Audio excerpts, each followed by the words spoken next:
Good morning, everybody. I'm Amy McDonald, and I'm the Director of Education at the Alabama Holocaust Education Center. And we are so thrilled that all of you are joining us today. This is a once-in-a-lifetime opportunity for you and your students to hear from Pinchas Gutter. He's a Holocaust survivor. He is coming to us live from Toronto. And I'm going to introduce him, and then we are just going to go so that we don't, our time is very valuable here. We want to hear everything that Pinchas has to say. Just a few things up front. If we were to lose connectivity, if anybody loses connectivity, there were so many issues yesterday with connectivity, just sign back in, just log back on, sign back in, someone will let you in. This is scheduled or slotted for 1 hour, but Pinchas has said if there are people who want to stay past the hour, he will be glad to answer questions. It may be right at an hour when he starts wrapping up his story, but we will definitely have an opportunity to ask questions in the Q&A. And the best way to do that, teachers, if you're showing this to a classroom of students, if students have questions, the best place to put those are in the Q&A. I will then see those and ask Pinchas the question. Last but not least, teachers will send you something after the program. This will be recorded, and we may also be sending you something for you to kind of tell us how many you have with you today, how many students you have with you today. So without any further ado, it is our extreme honor to introduce to you Mr. Pinchas Gutter. And just to give you a little bit of background, Pinchas, can you see all the smiley faces and thumbs up that are coming up for you here? So Pinchas was born in Łódź, Poland in 1932. Within a month of the Nazis' 1939 invasion of Poland, the Gutter family moved to Warsaw to avoid the danger in their hometown. The family was imprisoned in the Warsaw Ghetto, where they hid in a bunker during the April 1943 Warsaw Ghetto uprising. They were eventually discovered and deported to the Majdanek concentration camp, where Pinchas' parents and sister were murdered. Pinchas was then transferred to a series of other slave labor camps and concentration camps in Poland, which he will tell you about. He was liberated in the camp of Theresienstadt, or Terezin as it's known now, in 1945. After the war, Pinchas lived in the United Kingdom, Israel, in South America, and he then immigrated to Toronto, Ontario in 1985, where he currently lives. He is regularly invited as a keynote speaker. He was just telling us all of the many places where he speaks, countries, cities across the continent. He was the inaugural participant in the USC Shoah Foundation's Dimensions in Testimony, which we will talk about towards the end. And in June 2025, Pinchas was awarded and became a member of the Order of Canada, one of Canada's highest civilian honors. So Pinchas, we are so happy to have you here today, and welcome. And I'm going to share my screen so that so that we will see you along with some of the photographs. So Pinchas, welcome. Good morning, everybody. You've heard a little bit about my experiences, so I will not repeat it again. You know where I was born, and I was born in Łódź, Poland. Uh, this was the second largest city in Poland before the war, after Warsaw, which was the capital. I was born into a very religious family, and uh, we were winemakers. We were winemakers for, according to my grandfather, who told us about it. And I started being trained as a winemaker when I was about between 3.5 to 4 years old. My father used to take me down to the cellars and try to teach me to become a winemaker in the future, because for over 400 years we were winemakers in Poland. And so everything was fine. We had our festivals. My grandfather and we lived in the same building, and one of my uncles and one of my aunts with her husband and children also lived in the same building. So we were a very happy family, and we lived very nicely. Uh, we uh,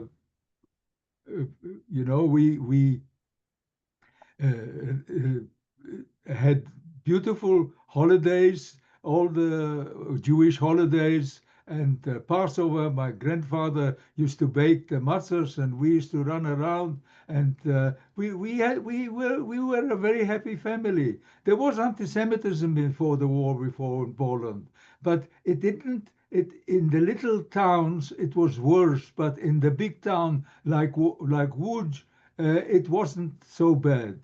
So, this all kind of unraveled itself when the Nazis on the 1st of September 1939, they attacked Poland for no rhyme and for no reason. And within no time at all, within several days, as you can see, on September the 8th, they were already in Łódź. They occupied Łódź, and behind them came the security services. What I didn't tell you is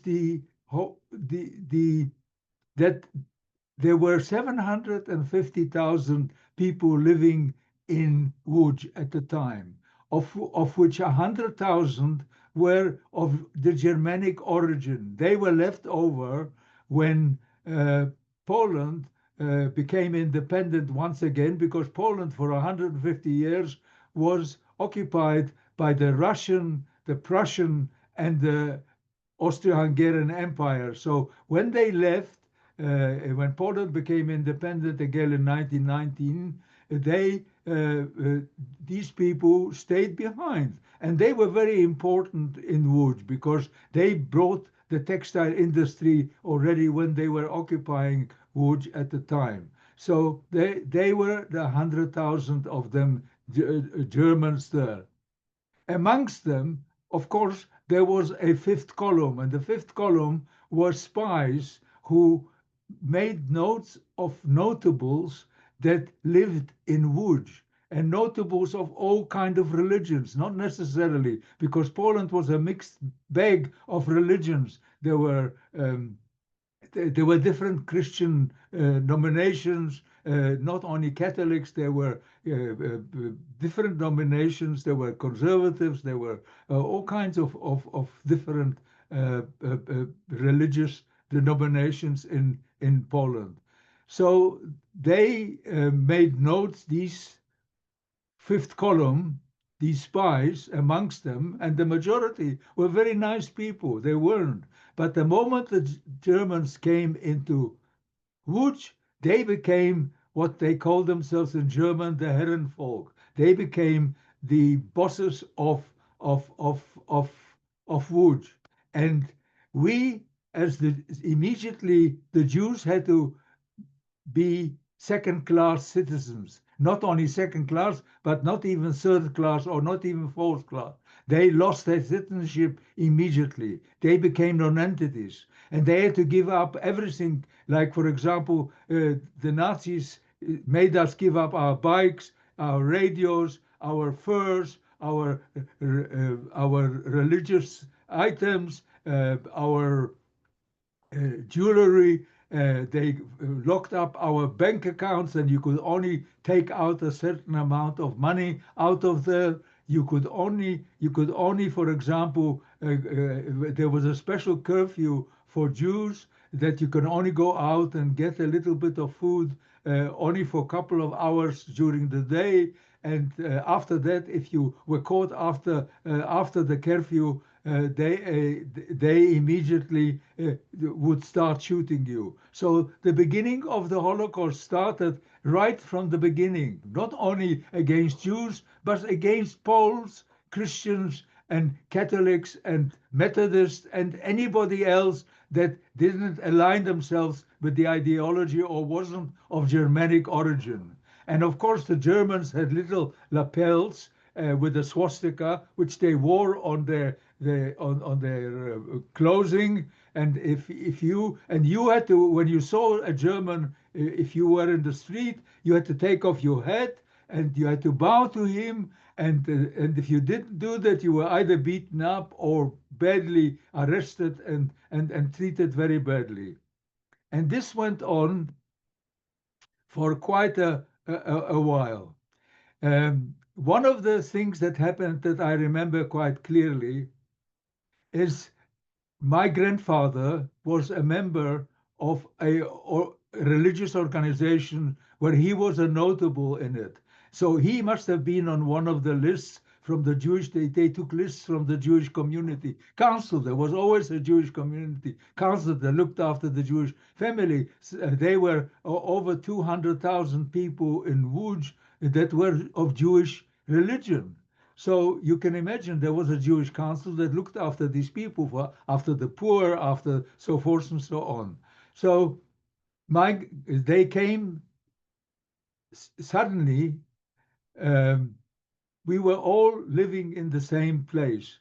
So after about 10 days or 2 weeks, and I don't remember exactly how long, uh, we lived in two apartments, which there was an interleading door because my grandfather was 78 years old, and so was my grandmother. And so my parents, my sister and I and my mother and my father, my mother only had twins. I had a twin sister, and we were living in two apartments, small apartments, with the interleading door between our parents' bedroom and my grandfather's bedroom. So suddenly there was a ring at my grandfather's entrance of the apartment. And when my father went to, because my grandfather had just had an operation on his kidneys, so he went to open the door, and there were these two black black uniformed guys with the crossbones on their heads, with a skull and crossbones. And I didn't know at the time who they were, but eventually, of course, I learned that these were Gestapopers. They asked for my grandfather. My father took them into the bedroom, and he said he's very ill, he's very old. So they thought he's going to already die. So they didn't take him, but they took my father, took him down to the cellar. They asked him, "What do you do?" "I'm a winemaker." Took him down to the cellars, and they beat him almost to death. They thought they killed him, but they threw him in a corner, and then they told the military police of the German army that the fighting was still on, that as the soldiers go in their trucks, they must stop here and help themselves to all the bottles, and they broke the vats that were maturing, and they took them in jerry cans. And when they finished after about 1 or 2 days, they left. And the caretaker went down to see because he saw them taking my father down, but my father didn't come up. So he found him unconscious, not dead, but he found him unconscious. He risked his life because there was curfew after 6 o'clock, even for Christian people. So he put him on his shoulder and brought him to our home. And a German doctor who used to treat us before the war, and he was a very nice man. He treated my father. My father was unconscious for about a week, and then he recovered his consciousness, um, and and and and things were worse, better than worse. I mean, worse than worse. Um, Jews were being taken to slave labor. They were surrounded. For example, one day there was a cafe where Jewish people used to go, and they came and took them all to the Gestapo headquarters. They beat them up, and then they took them to the cemetery. They killed them all, and then they said they sent a notice to their families to say that if they want to get their ashes, they must pay a certain amount of money, and because these people ran away when they were arrested. So they used any kind of excuse for killing people. We were blonde and blue-eyed, and this, you remember I told you we were twins. And my father had a sister who lived in Warsaw. Warsaw was occupied Poland, but it wasn't being annexed to Germany. Łódź was going to be annexed to Germany, and it was going to become part of Germany proper, part of the Reich. They called it the German Reich. And and there was going to be a border, and if you wanted to go across, you had to get special permission. But if you were Christian, the trains were working, Jews were not allowed to use any public transport anymore, and as you say, Jews were non-entities. They were treated like vermin, and it was really very, very bad. But we were blonde, and we were blonde, blue-eyed. So my mother was Scandinavian looking, very beautiful woman. And she was also blonde and blue-eyed and very nicely dressed. So we went to the station as Christians, and we took the train to go and live in Warsaw, which my father felt would be better because it was only occupied Poland. It wasn't actually going to be incorporated into Germany proper. So he was dark. He had a little beard because Jewish people, religious people have beards, and he couldn't. So he smuggled himself across the border, and it took him about between 2.5 to 3 months to arrive. We arrived in end of November or beginning of December in Warsaw, and my father only arrived sometimes in January or beginning in February. But Warsaw wasn't much better in the beginning. There was no ghetto yet, and the ghettos only started later on. But but Jews were being treated exactly the same.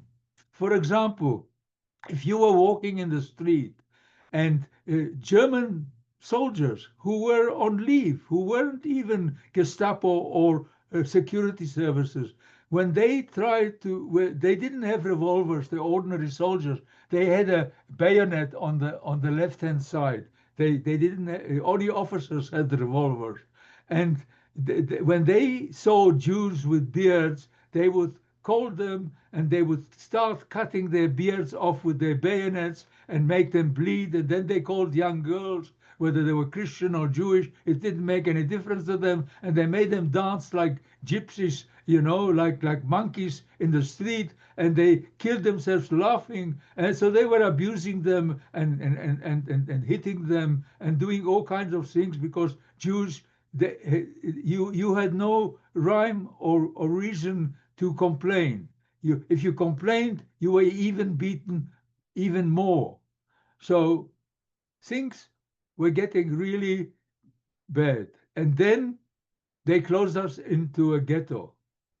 There were the Warsaw Ghetto was 2.4% of the area of Warsaw proper. So can you imagine?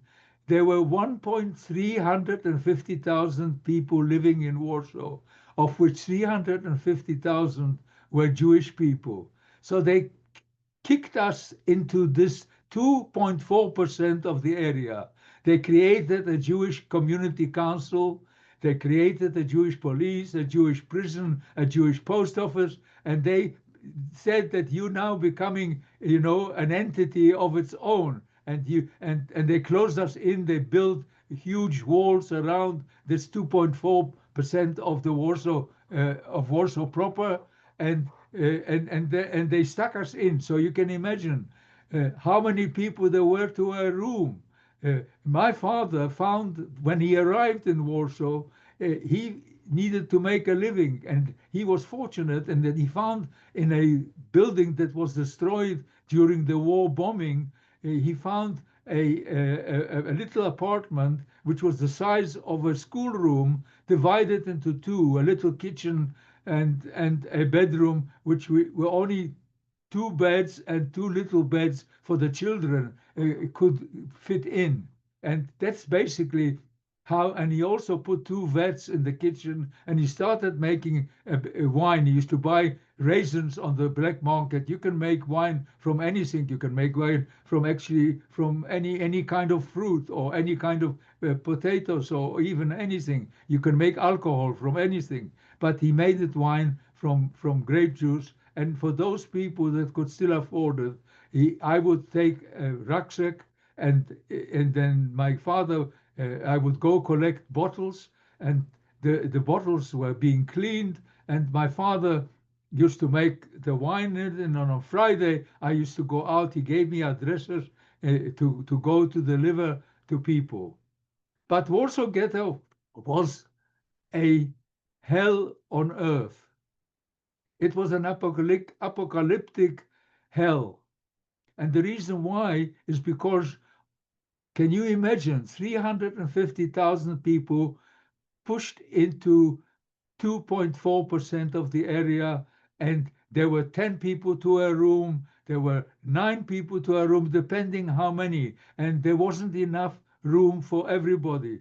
So they even opened all the synagogues, and they opened any kind of place that could take people, and the people pushed them in. It was not hygienic.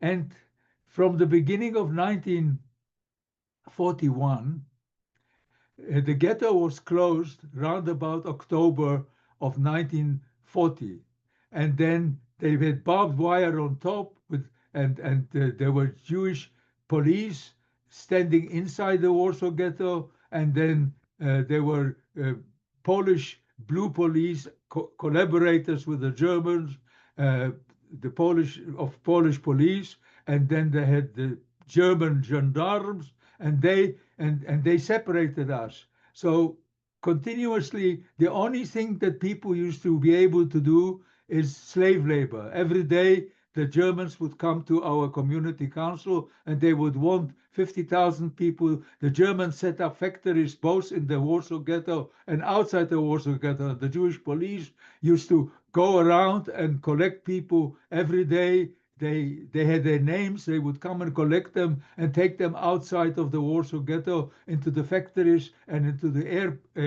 airport, and made them slave labor. They got very little pay. Can you imagine our rations of food for everybody was only 180 calories? Now, a Kit Kat, a Mars bar has got more than that. You can't exist on that. So people started dying in the Warsaw Ghetto because of the disease, or because of the hunger, because of the terrible situation where you didn't have enough place to clean yourself, where people were crowded one on top of the other. So if somebody got sick, everybody else got sick. So people started dying by the hundreds and by the thousands in the Warsaw Ghetto. And of course, the Germans were running a black market, and there were collaborators amongst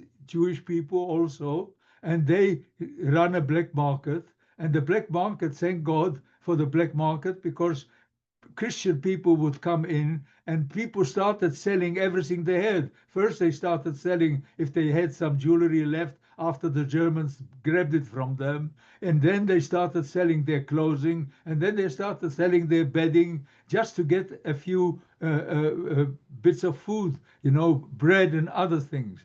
So the Christian people who were allowed to come into the Warsaw Ghetto, they would bring in food. And also the Germans themselves, including Jewish collaborators, they brought in the black market.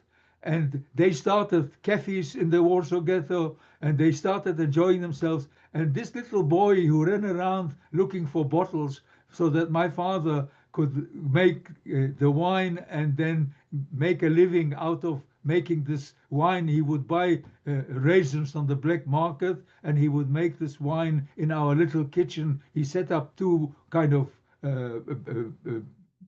places of where you make wine, and with linen bags, and everything was done in that little kitchen. And and it's very difficult for me to actually tell you everything. But the fact is that during the time of the Warsaw Ghetto, more than close to 100,000 people died of disease and of hunger. They dug a huge pit on the Warsaw Jewish cemetery, and they Jewish Community Council started, of course, had a community burial society, and they were going around with wooden carts and collect the bodies on a daily basis.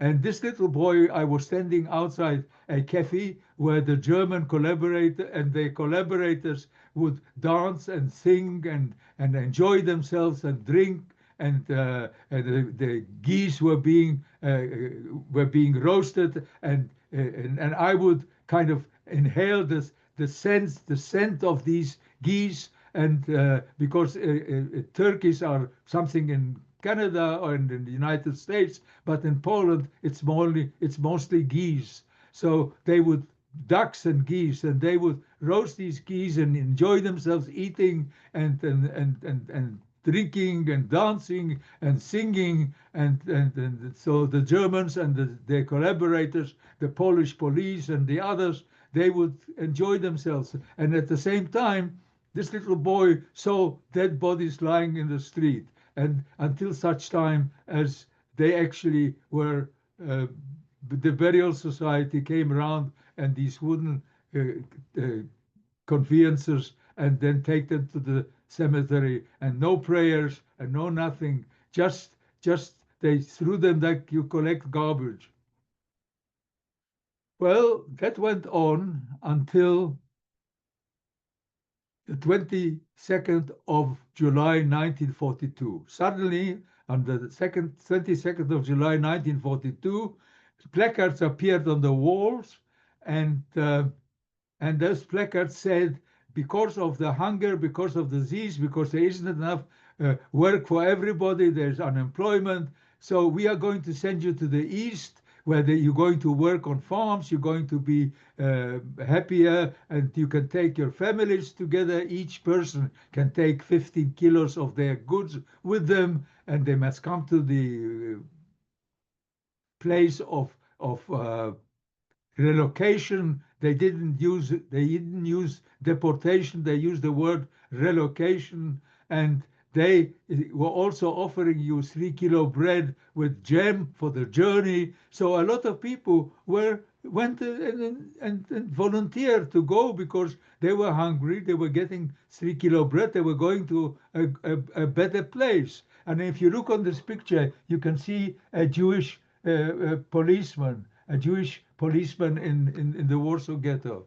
And these are the crowds that were there.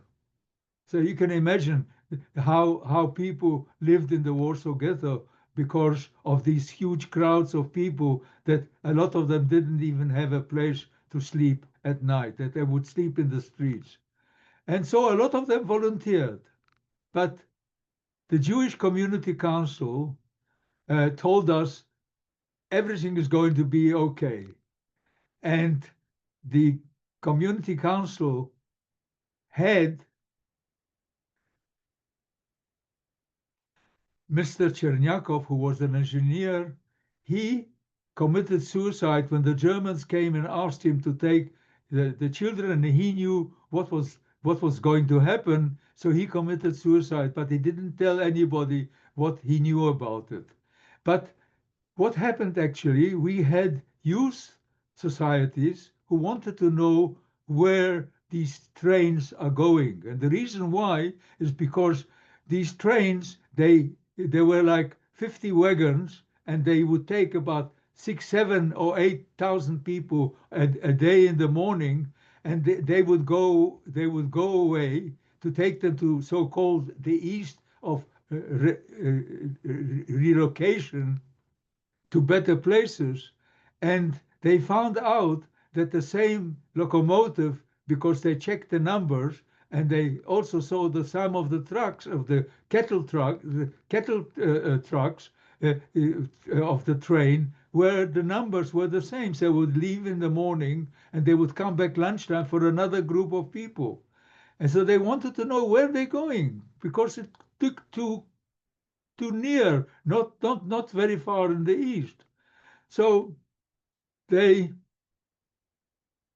smuggled themselves along the road of it, and some of them actually were taken by train. And when they arrived there, there was a not far from Warsaw, about an hour and a half from Warsaw, or 2 hours from Warsaw, depending on how the train left and to how we got there. There was a place which said Treblinka, and there were men in white coats with Red Cross flags and with microphones and megaphones, and they would say, "This is a way station. We are going to disinfect you because you are dirty, you're not clean, and if you've got shoes with shoelaces, please just tie them together so you would recognize them when you come out." And they took them in, but unfortunately, this was a place of murder.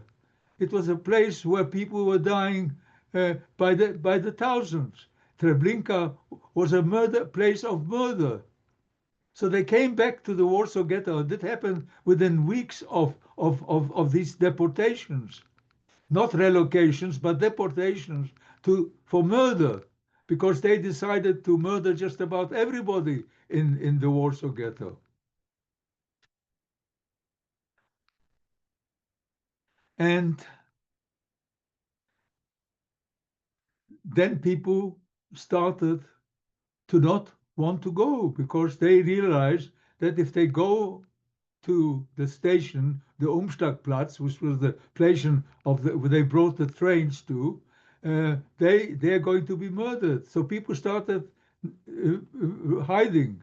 And my father, who didn't trust the Nazis at all, despite the fact they started issuing documentation because they decided that to fool everybody, and they said not everybody is going to be deported, not everybody is going to be relocated, that only some people, only people that haven't got jobs or haven't got work. And so they issued documents, except every time that they now surrounded a few blocks of apartments and a few streets, they would they would say people must come down for inspection of the documents, and they would change the documents, and suddenly the documents that were, let's say, of a blue color or a yellow color, they decided they were already not valid, and that all these people had to go for being so-called relocated, but they were going to take them to die.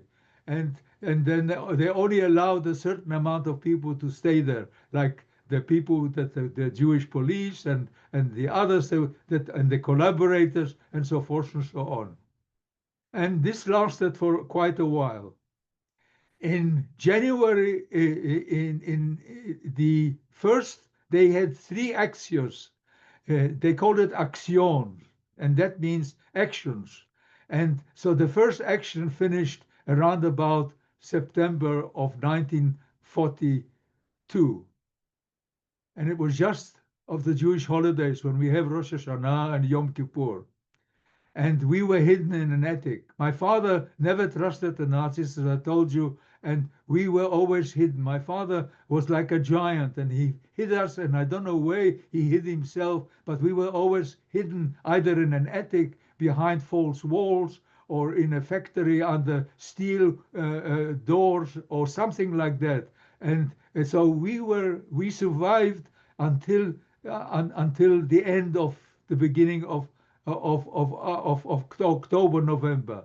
And then people who survived, and there were about 60, 70,000 people that survived the first deportations, because about 300,000 were taken away, and a few hundred thousand, and about 70,000 or so were taken to some other concentration camps. So at the moment there was a lull and there was no deportations. So we started digging bunkers. And as I told you in the beginning, the building, our building, the front of us was destroyed by a bomb. So underneath these ruins, they said they started digging like a mine underneath a bunker. And we were living on the corner of Nalevki and Mila Street on the corner. So there was an entrance. They put an entrance, a hidden entrance on Mila and a hidden entrance in Nalevki. And and they put in water, they put in electricity, and it was a bunker for about 150 people.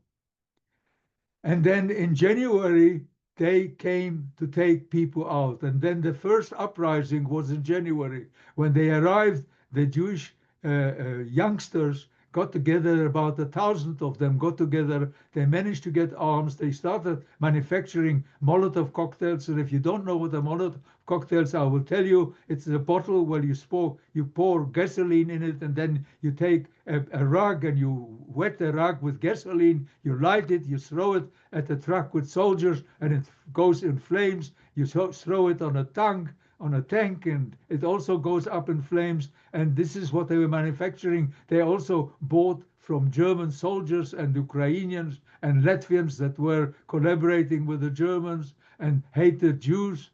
So they bought a lot of, quite a bit of, they had a few machine guns, they had some rifles and revolvers, and they even created underneath, they built a place where they made all kinds of stuff apart from uh, the the Molotov cocktails, the bottles with the gasoline, and they had all kinds of armaments. And when they came in January, they hit the Germans. So the Germans managed to take about 6,000 people, and then they left. But on April the 19th of April 1943, they decided Himmler, the Himmler, the head of the Gestapo, the head of the and Hitler, they decided to liquidate the Warsaw Ghetto and burn and destroy all the buildings, and they knew that there were bunkers. But by that time, as I told you, there were about 1,000 youngsters who trained themselves to become, and they left. When the Germans arrived in force to try and take us, they hit them very badly, and quite a lot of Germans were killed. And they started going from building to building, and they started getting informers. Also, they promised them life to find the bunkers. And as they found the bunkers, they would take them out, and they would start burning the buildings. All the buildings were being burned down, and they also destroyed the buildings with artillery and bombs. And they decided that the whole Warsaw Ghetto is going to be destroyed. We were in the bunker for about 3 weeks, and when the German discovered our bunker, either through an informer, because at night we used to go out to get some fresh air. We had air vents in the ruins, the kind of camouflaged air vents, but the air inside for 150 people was not very good. So at night we used to go out because the Germans used to disappear at night, and we would try and get some fresh air. So there must have been some informers or somebody that gave us away, and they came, and suddenly we heard through the air vents, if you don't come out in half an hour, we will throw gas bombs, you will die, and we also going to burn down the building. So we came out within half an hour, and they took us to the Umschlagplatz, the place of deportation, and they put us into a schoolroom, and we were there for about 24 to 36 hours. And on the way, we were walking between two walls of fire because all the buildings were being burned. So, like in the Bible, in the Old Testament, it says when the Jews left Egypt, they went through the they went through the waters, and the waters rose on the sides of them. I'm sure you know the Old Testament, and the Old Testament tells you when the Jews went through the water, the walls parted and they worked. But here we were going to our death in two walls of flame. So we got into the Umschlagplatz and they chased us into a room. And as I told you, we were there for about 24 to 36 hours. We were there during the day, the whole night, and then they didn't give us any food. They didn't give us any allowed to go out. The Ukrainians were guarding the doors, and they pushed in as many people as they could into the room. They didn't allow anybody to go out, so you had to do all your ablutions, women with children, pregnant women, old men, young people, everybody that was inside there couldn't go out. But the Ukrainians that were guarding the doors, if you gave them some jewelry, they gave you a bottle of water. So my father, I saw him take off my mother's wedding ring, and he went to the door and he got a big bottle of water, and he came and he saved a sock of sugar with a teaspoon, and he gave us, the two twins, a teaspoon of sugar and a bit of water from time to time. They never touched it. And then after that, after being there, they chased us into the wagons. And then we were going to go to our death. So we were going, and we thought that we were going to go to Treblinka. But in our case, we went to a place, and I don't have too much time, so I have to quickly tell you the rest of my experiences. So we got to a place called Lublin, and it was, and next to Lublin, quite near the town, was a place called Maidane concentration camp, and that was the death camp. And I didn't know about that.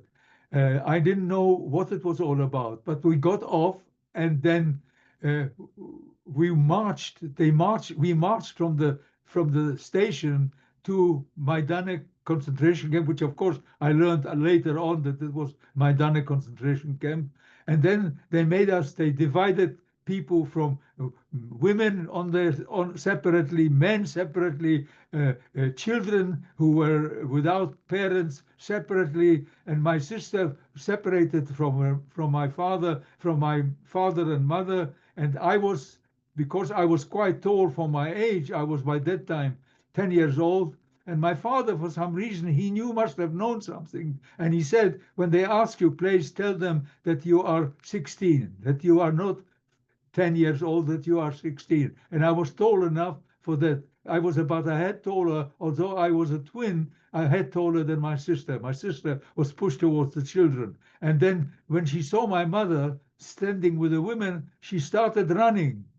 And she had this blonde braid, and this blonde braid, I watched it, and then she hugged my mother, and I was watching the braid, and since then I have forgotten everything except about my sister, and I forgot how she looked like or anything that we've done all our life for 10 years together, because I just was watching that braid, and all that stuck in my mind is the braid. And in my book, I decided that I would like to have that braid on the front of the book in honor of my twin sister that was murdered, which I didn't know that she was going to be murdered.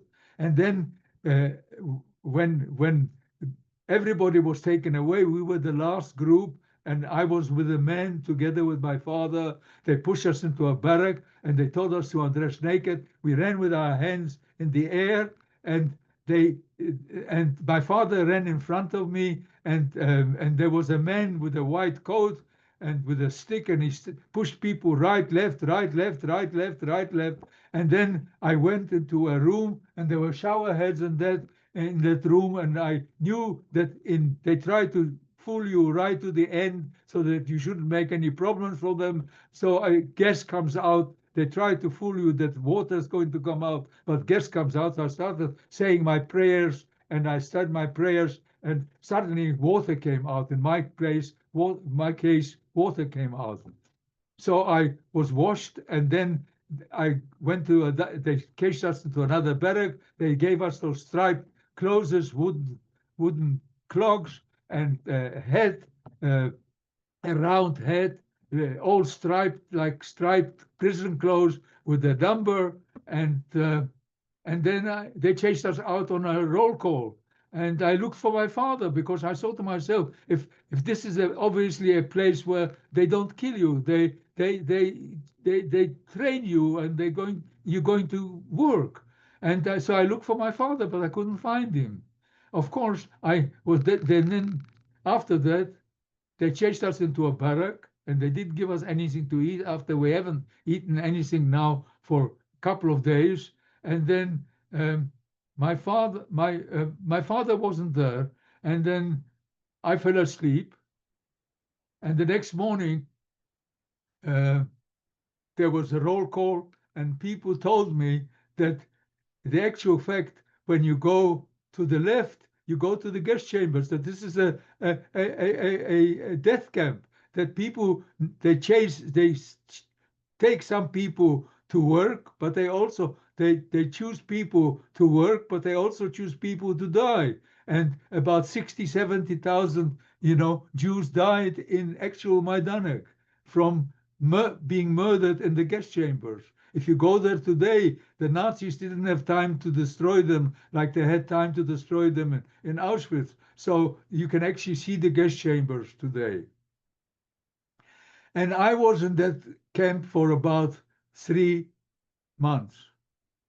And this camp was terrible. It was a terror camp. They would, they would, there were selections all the time for the gas chambers, and there were people were being used instead of using mechanical trucks and things. People were used as horses. They were building roads, and they were every day. People went out to work, and they brought back there were 5 camps there, of which 5 camps there were one for Jews and one for women, and the rest were also for Russian prisoners of war, Polish people that were resistance, and underground people that were being arrested for being against the Nazis, and they were all being used as slave labor. Fortunately for me, I was then chosen to go to a place called Skarżysko-Kamienne. And Skarżysko-Kamienne was a place um, uh, where ammunition place. And when I arrived there, the internal administration was was of Jewish. It was like in a ghetto, because the internal administration, the Germans decided they created a Jewish police, just like in a ghetto, except it was a camp where they worked you to death. They worked you with all kinds of chemicals and all kinds of things. Unfortunately, people didn't last longer when they worked with the chemicals, because they weren't given any uniforms, kind of like the police or like um, fire brigades, proper clothing for working with chemicals, like the Germans and like the Polish Christians who came every day to the, what do you call it? They were wearing clothes and they had masks. The Jews were given rags, and they were worked to death after. If you worked with the chemicals, I found a Jewish policeman when I arrived who knew our family in Łódź. He was from Łódź, and his name was Kers. And because he was a policeman, his wife was allowed to be part, the collaborators or the cooperators. I don't want to judge them today. And they wanted to live, and so they cooperated with the Nazis or collaborated, whatever. And he was a policeman that knew her. So he said, I will take you and work, you will work with me, and you will work on the outside, and you will work on a firing range. It's dangerous, but it won't kill you with the acids and the chemicals because you don't have a protective, no protective clothing. You don't have clothing like, like the Germans or the Polish Christians wear. You know, like firemen wear, uniforms and protective clothing. So I worked, but at the same time, he said, his wife was lying in the police barrack and she was suffering from TB. And because he was a policeman, he was allowed to keep his wife there. Some of the families of the policemen also had wives and children, and they were like a separate group. As a matter of fact, the Jewish woman who was in charge of our camp and inside of the camp. Her name was Markovichova, and she behaved like the Germans. She wore a white coat with a whip, and she used to whip people, used to choose people to die, and she was a horrible woman. And she had a barrack where a lot of these collaborators lived, and I didn't know at the time why they called it that way, but they called it the White House, and obviously it was a pun on the White House in the United States because they were so much better off. They had plenty of food and everything, and we used to scrounge outside their barracks and try and collect, the peels of potatoes and things like that to try and fry them up and the peels and look. But I lasted there for quite a long time. And the reason why is because I would come back from after 12 hours of work in the firing range, and then I would look after the wife of policeman Katz. And I would wash her and I would clean her. I would try to give her some food. She lasted for about 6, 7 months. And now I'm just going to tell you the last thing that happened to me in that camp. After about a year, in towards the end of July, beginning of August, um, the Russians were coming near. We could hear the guns because the Russians were attacking Poland. This was 1944, and it was the end of July or beginning of August. And the Russians were coming near. And when we came back from work, they didn't allow us to go and get our little bit of food. They told us we must go in front of the German commander. He was sitting in his office in front of the window, and you have to give your name. So you went there and you gave your name, and you saw him making a tick. The next morning, they chased us out on a roll call. The commander came and he said that we are going to take people to work in another camp. We are liquidating this camp, and everything is going to be very good for everybody. But there aren't sufficient rail trucks to take everybody. So those that I'm calling out the names, we are going to go on rail trucks. The rest will have to walk to the next camp. And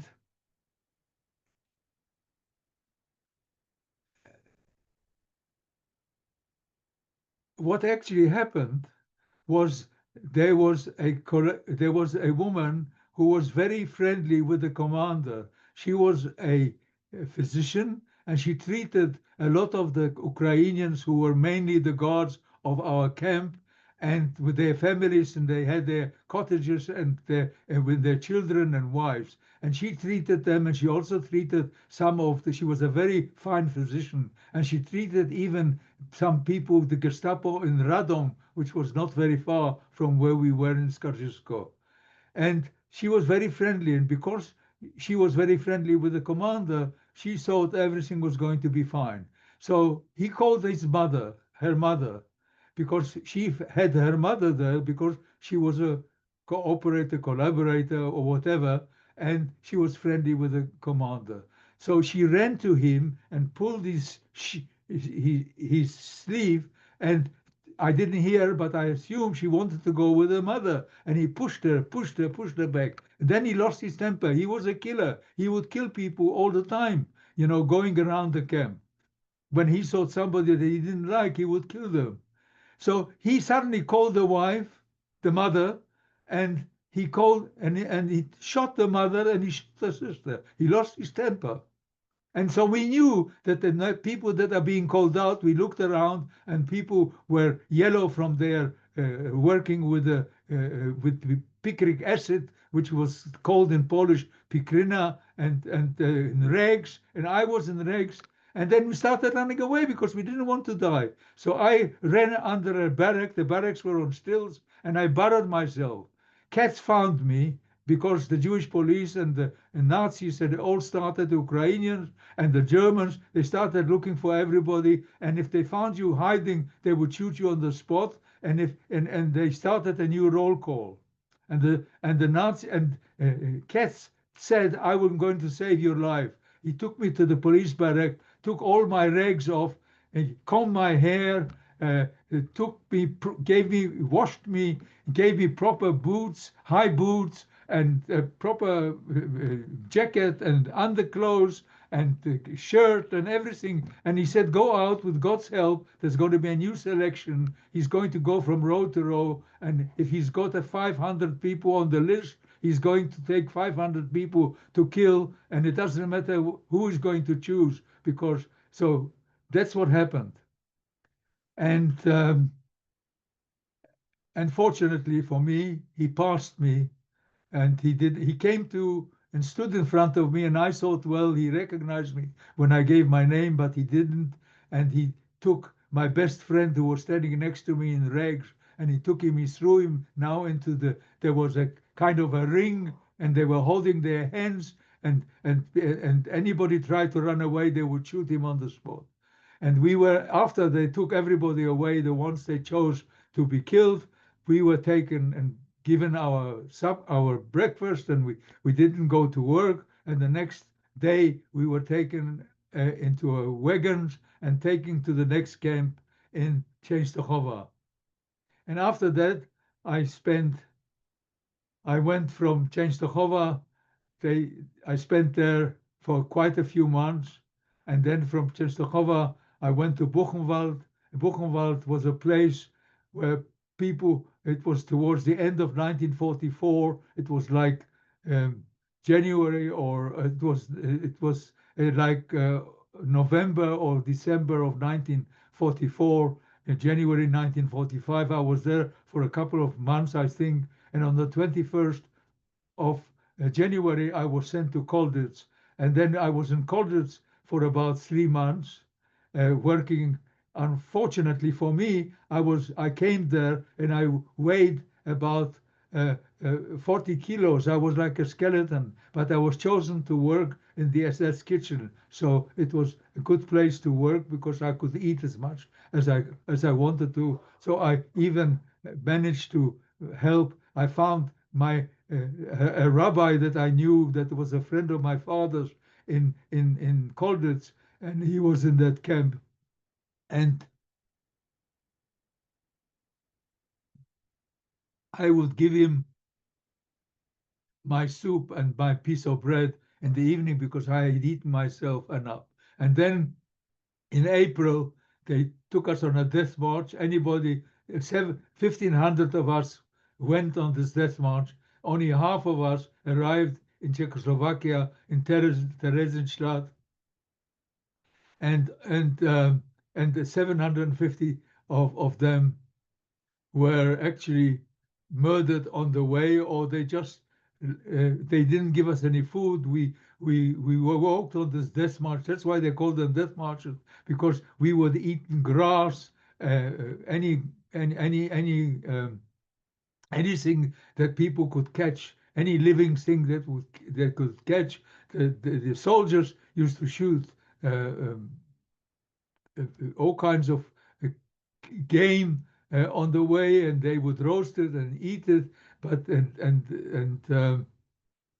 I was, because I was working for these couple of months, 3 months in the SS kitchen, I had enough strength to be able to get to the end. So I was one of those 750 that managed to arrive. And on the 8th of May 1945, we were liberated by the German army.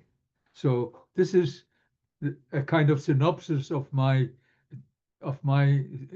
experiences. If you want to know a bit more, you should read my book called Memories in Focus. And Memories and Focus gives you, and that is the braid that I remember of my twin sister. Because when I start, her name was Sabina, and except for her name and her braid, I cannot remember anything. We were born together, we shared everything together. Before the war, we would run together to the baker and on Saturdays and bring the cholent together. She would walk on one side of the pot. I would hold the other side because Jews don't cook on the Sabbath. They give the baker. They send their big pots to the baker, and then you go lunchtime. The children go and run. So I know she's walking next to me, but I can't see her. So I'm holding one side of the pot. She's holding it on the other side, but I can't see her.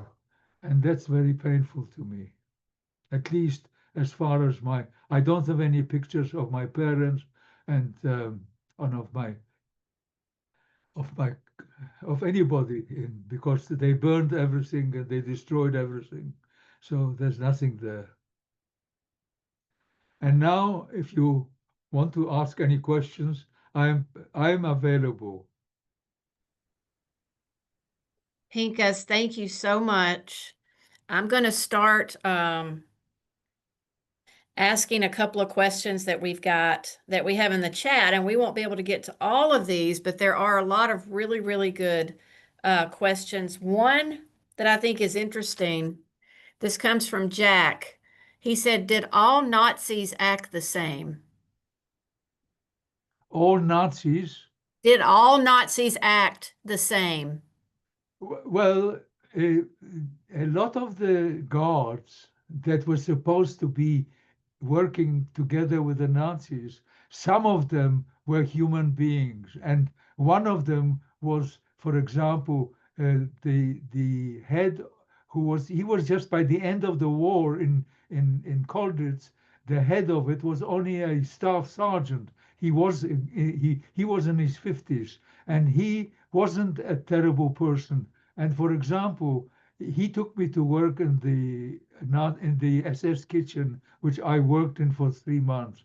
And on the way, when we were walking, every time that I kind of started to not being able to walk as far as possible, he would come. He was the only one who had a bicycle, an ordinary bicycle, and he would run backwards and forwards to check his guards and so forth and so on. But he would push me back into the row and say, "You don't want to die. You don't want to die." And from time to time, he would give me a little bit of food.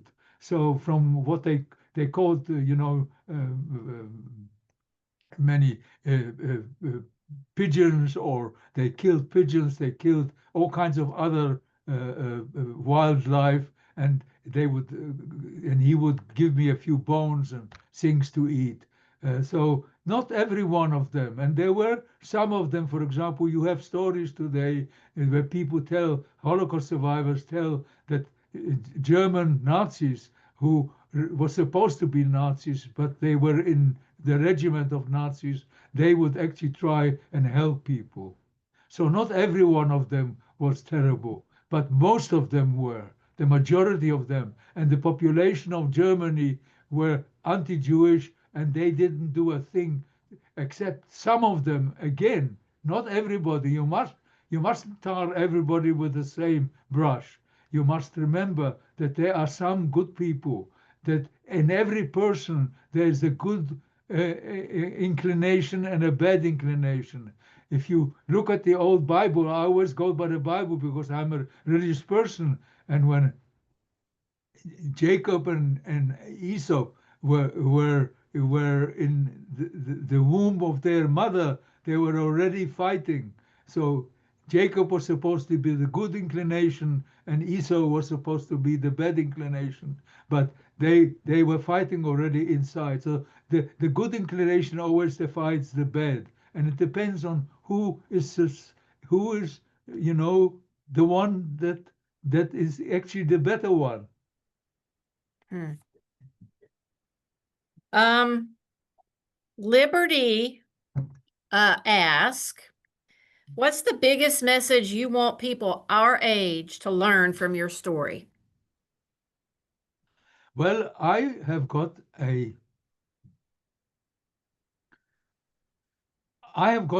torch, and this torch is something which I would like to give to each one of you who are there and listening to me as a gift. Now, you know, the Olympic torch goes around the world from one place where they just finished the Olympics to the other place where they're going to have the next Olympics. And they run through all those countries that are going to participate. And they try to create a goodwill amongst the athletes so they should compete in a good way. But, and I have a torch, but my torch is a torch of goodness. A torch has got lots of flames. And I will give you the first five flames. And the first five flames that I'm going to give you together with the torch as a present is no religious discrimination, no cultural discrimination, no racial discrimination, no homophobia, no xenophobia, and above all, no hate. Hate is vicious. Hate creates vengeance. It creates all kinds of problems for life. So try and do away with hate.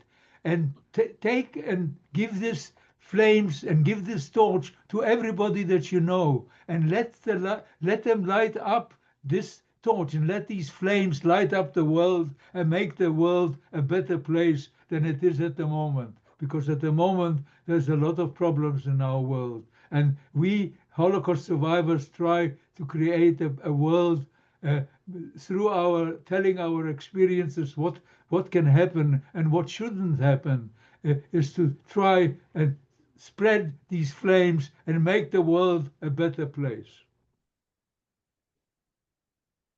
Because I can't think of a more beautiful and touching way to not end your story, but end our time here today. What I would like, we are all just so honored. We're honored that you're here. We're touched by your story. We've got we could probably sit here and listen to you all day long if we could. Well, I've got lots of to tell you, but the thing I is this, know. if you I got know. lots of questions, I am quite happy to answer those questions. If you send it to me emails Okay. and I will respond to you, and you can actually send those answers to the people that ask the I question. will. What I was going to tell any teachers who are, who are still on, some may have had to drop off because it might have been the end of their class. Any teachers that want to email me a list of their students' questions, I'll then email those to you and you can answer those. And also, Pincus, we mentioned dimensions in testimony. And this is online, and teachers or anybody can go to this online. If you go to Dimensions in Testimony and you search for Pincus, this was him during doing part of that filming. He will be there. You can ask him these questions yourself online. You've met the real person. You've met Pincus in person. Now you can go online and ask him some of these very same questions that we didn't have time to get to today. We also recorded this, so we can also send out, the recording to maybe people who weren't able to finish it. But I would like to challenge, I think all of us, I think your five flames uh, are just your torch, and your five flames are beautiful. And I know that that's a real inspiration to me. So we just want to thank you. Thank you for everything. Thank you for taking the time to do this with us today. I've got lots of lovely hearts are flowing from the people. It's wonderful to see that. It is And I wonderful to thank you see. very much. It really is. It makes me feel very good here, and it's very nice to see so many people sending me hearts. I know, I love it too. But we want to wish you the best. We wish you all the best and hope to talk to you again soon. And I'll be in touch with you soon. Thank you Thank very you. much, and keep well, very well, and stay healthy, and be well, and grow up to be the president. You can be anything you want, but you can be even the president of the United States, or be some big person in the government, and try and do all these things that I would like to see to make the world a much better place than it is at the moment. So thank you very much for listening to me, and bye bye, and everything of the Bye-bye. best. Bye. Thank you, Pinkas. Bye-bye.